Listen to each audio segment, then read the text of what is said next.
Hello, ladies and gentlemen. All right, we are now officially in Chapter 8, which is going to deal with angle measures in polygons and a number of different properties of polygons. So since we're starting out 8.1, always some of the easier lessons in the unit are the ones that come right at the beginning, and I think a lot of this is going to be review anyway. So I'm going to go through it as quickly as I can.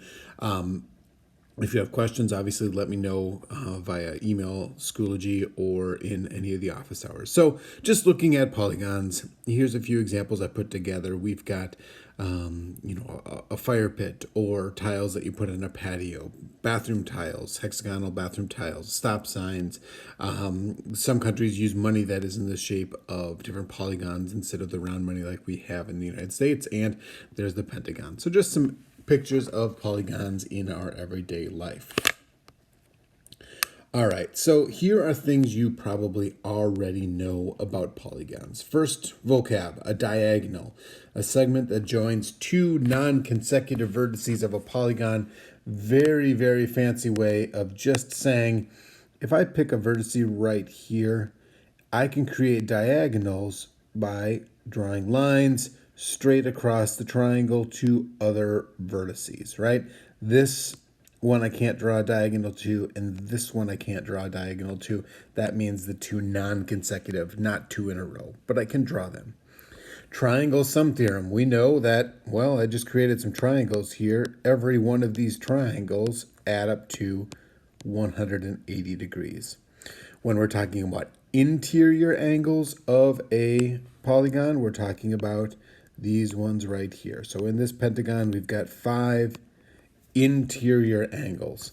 And last but not least, when we're talking about exterior angles, that, remember, is if we just kind of extend this side down or extend this side down, it begins to be these angles that are created on the outside of our polygons, which are supplemental to our interior angles. So if we're looking at the combination right there, those two are going to be supplemental. The combination there, those two are going to be supplemental. So the green are exterior, the orange are interior angles of our polygon. Okay, just some recap of some things we already knew.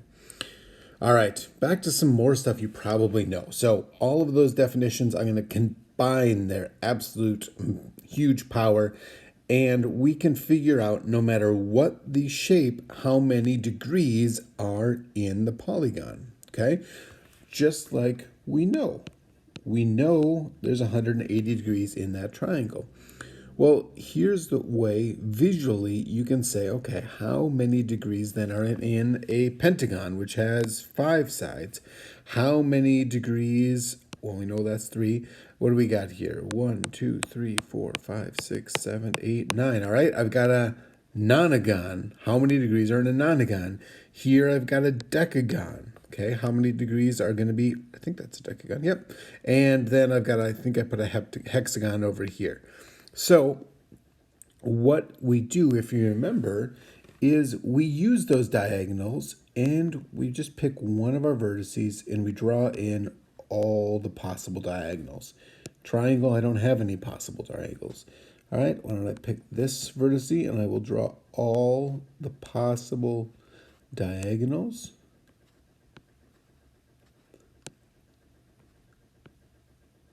Okay, same here.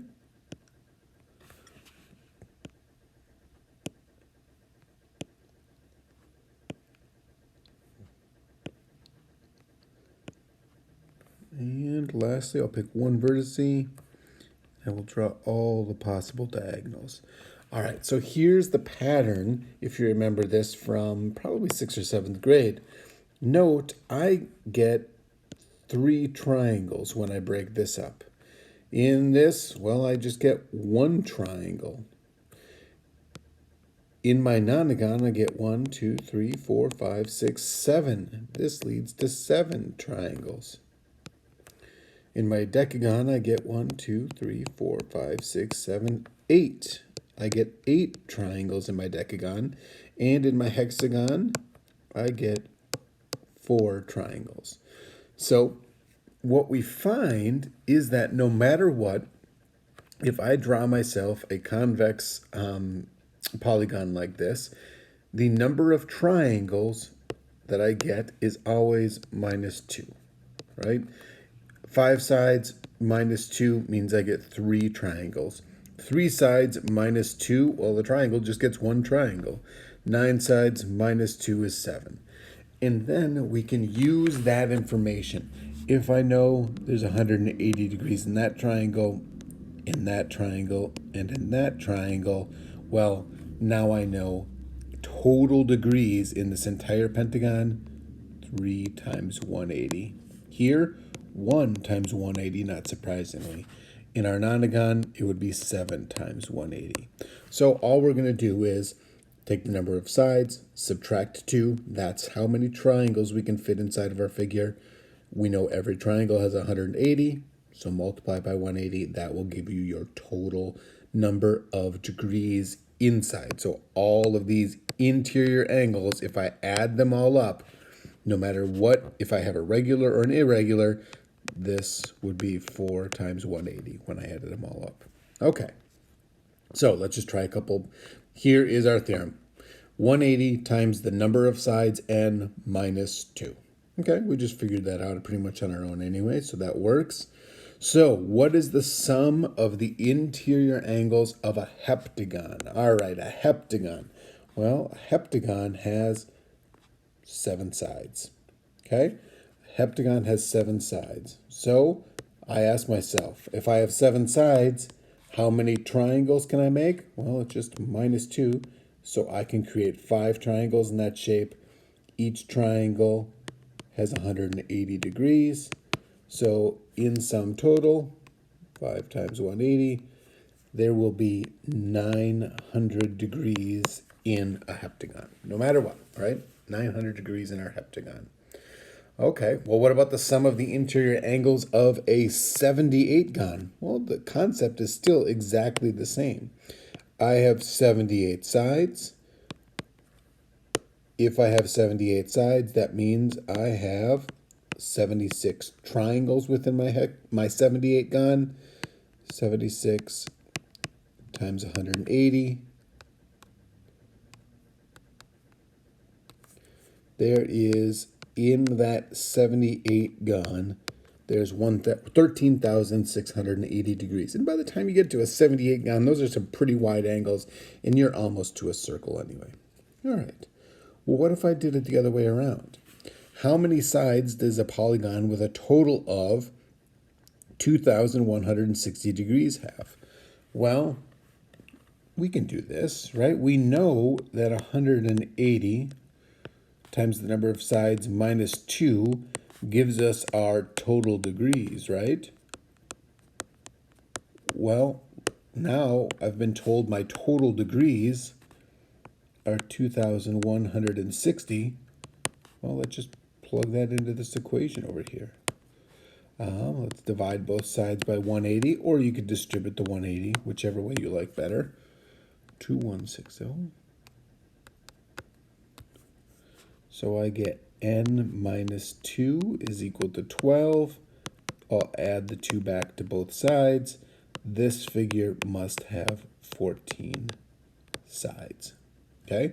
What about a polygon with a total of 7,740? Okay, again, 180 times the number of sides minus 2, which is exactly what I've been doing. 7740. Let's divide by 180. And again, you may be inclined to say, well, why aren't you distributing it, Mr. Ostland? Well, I could, but that just creates an extra step. Whereas if I divide both sides by 180, even before I distribute it, it's going to make it cancel. So I just am left with n minus 2 on this side. Oops. You can do it either way. You're going to get to the right answer. So n minus 2 is 43. Let's add that 2 back to both sides. The number of sides would be 45 on this one. Okay, so once we know either the sides, we can find the degrees, or if we have the degrees, we can find the sides. All right, well, what about something like this? Okay, what if I gave you a figure and said, why don't you determine this? All right, well, here, my eye goes right here first. I have a triangle, and the triangle has given me two of my measurements, and I know that this thing will have 180 degrees. So 180 minus 53 minus 37, that's going to give me that last angle.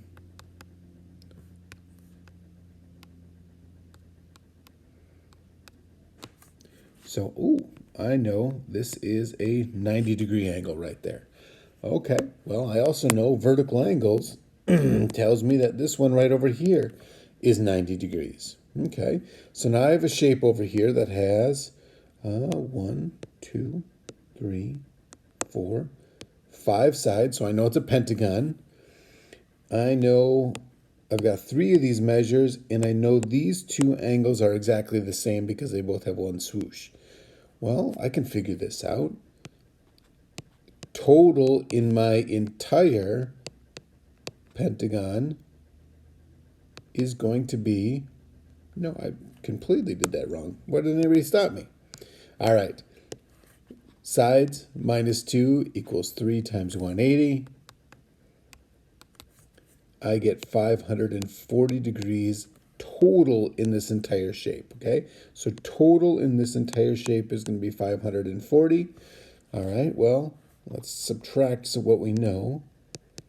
We know we already used 90 degrees for this angle. We already used 131 for this angle. And we already used 87 for this angle. So let's see how many we have left to work with.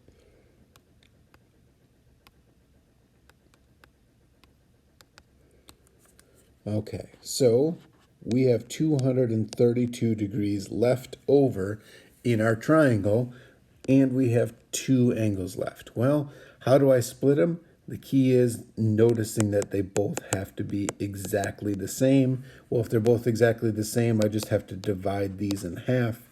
So 232 split equally between the 2 angles. They're both going to be 116 degrees. Okay, you guys can do that. So let's switch over to regular polygons. We talked about these at the beginning of the year, but a regular polygon means that all of the sides and all of the angles are exactly the same. Okay, so in a regular octagon, all 8 sides are the same, all 8 angles are exactly the same. That's what makes it regular. Okay, so can we find the angle measure of any regular polygon? Spoiler alert, yes, we can. Okay, it's pretty easy, and you guys probably already know this. If I just asked how many degrees are in each corner or in each angle of an equilateral triangle, you would just all rattle off, well, that's a 60, 60, 60. And all you did there is you said, well, I know a triangle has 180 degrees, and I know it has 3 angles, so I'll divide by 3, and I get 60. So if I'm looking at this octagon and I want to know how much is each one of those angles, well, an octagon has 8 sides. Minus 2 gets us to the 6 triangles that we have, times 180, because each of those triangles has 180 degrees. Total in my octagon is 1,080 degrees. Now I have 8 corners. Don't divide it by 6, because that's how many triangles on there. I have 8 angles in my entire octagon. Okay, so I'll divide that total by 8. And each angle in a regular octagon has 135. We could do the exact same thing here. Determine how many degrees are in the whole thing, and then divide it by 1, 2, 3, 4, 5, 6, 7, 8, 9, 10, 11. Divide it by however many angles we have. All right. So what is the measure of each interior angle in a regular 36gon? Okay, well, a regular 36gon, how many total degrees does it have first? 36 sides minus 2 tells me that I can create 34 triangles. Because I know I can create 34 triangles, I know it's 34 times 180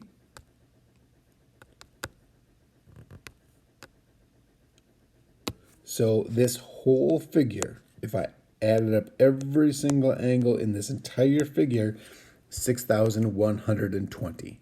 Now I want to know about each interior angle. Well, it's regular, so they're all the same. So I just need to take these degrees and divide them among all 36. Remember, it's the 36 that we started with, not the 34. Okay, we have 36 angles. We need to equally divide our degrees, and we find it is 170 degrees in each one of those angles. Again, when we get up that high, these are really, really, really, really, really obtuse angles. We're getting pretty close to just looking like a circle. Well, what if I want to flip it? Okay, what if I tell you that each interior angle is 165 degrees, and I want to say how many sides? Well, let's just deconstruct this, okay? What we have been doing to find this answer is, well, we first used this 180, and we got our total, right? We got our total, and then we divided this number right here by the number of sides again, right? 180 times n minus 2 divided by the number of sides, right? So 180, or I'm sorry, n minus 2 is right here. Then we took that number, multiplied it by 180. Then we divided by the number of sides, and that's what got us to this, right? The total divided by the amount, or sides gave us each angle measurement. So let's do this in reverse, because now I'm telling you that that number is 165. All right, so I'm telling you that that number is 165. All right, let's multiply both sides by n. 180 n minus 2 equals 165 n. All right, I can't do that trick here because I can't divide both sides by 180, otherwise I'm going to get a weird number there. So here's what I'm going to do. I am going to distribute 180n minus 360 is equal to 165n. We can subtract 180n from both sides. Negative 360 is equal to negative 15n. Divide both sides by that negative 15. And I'm just going to ignore the negatives because a negative divided by a negative is going to be a negative. This must have 24 sides. Okay, we can deal with that. All right, this one is probably the trickiest type on there, but you can always come back and take a look at this, and I will post the notes. All right, last thing I want to talk about is exterior angles, right? So I've put a green dot next to all the exterior angles, and what I want you to notice here as we go from 3 to 5 to 7 to 11 sides, notice that while, here I've got big obtuse angles, right, on the triangle. I've still got, now they're acute on my pentagon, but they're still pretty big angles, probably 70, 80 degrees. But as I get to 7, now they're getting more and more and more acute. So while I have more of them, they're all getting smaller and smaller and smaller. Okay? Well, here's what actually ends up happening. Every single polygon, no matter how many sides it has, the exterior angles are always going to add up to 360 degrees. So up here, if I combined, let's grab a different color, these 3 angles, that's 360 degrees. If I combined these 5 angles, 360. These 7 angles on the outside, 360. These 11 angles on the outside, 360. So no matter what, if we combine the exterior angles, we're going to always get 360 degrees. Okay, well, we can use this. All right, what is the sum of, I don't like that color. What is the sum of the exterior angles of a 100-gon? Doesn't matter. The sum of the exterior angles is always 360 degrees. Okay, well, what is the measure of each exterior angle in a regular hexagon. Okay, well, that's 6. Well, again, I know the total is going to be 360 no matter what. Well, I'm just going to divide that by the number of angles or sides, however you want to think about it. So every single, shouldn't have had to do that, every single exterior angle on a hexagon is 60 degrees. Okay? Always can just take 360 divided by however many sides or how many angles it has. That's going to give you the individual measure. Okay, so now if each exterior angle of a regular polygon is 30, so now they're saying this number right there is 30. How many sides does it have? Not too bad. Well, we know it has 360. We're going to divide that by the number of sides. And here I'm telling you that that is equal to 30. All right, so let's multiply both sides by the number of sides. Those will cancel. 360 is equal to 30 times, and actually, I'm going to use n because that's what we were using in the other triangles. 30n, divide by 30, divide by 30. The number of sides is equal to 360 divided by 30 is equal to 12. All right, so again, I don't think any of it is too incredibly tricky, but if you do have questions, please feel free to send me an email or message me through Schoology, or come visit me during my office hours. The assignment is posted out in Schoology. I'm actually experimenting with just doing the assignments right in Schoology, so you don't have to download anything. You should just be able to do it there, submit your answers, and give me any feedback if that is working or not working, and I can make adjustments. All right.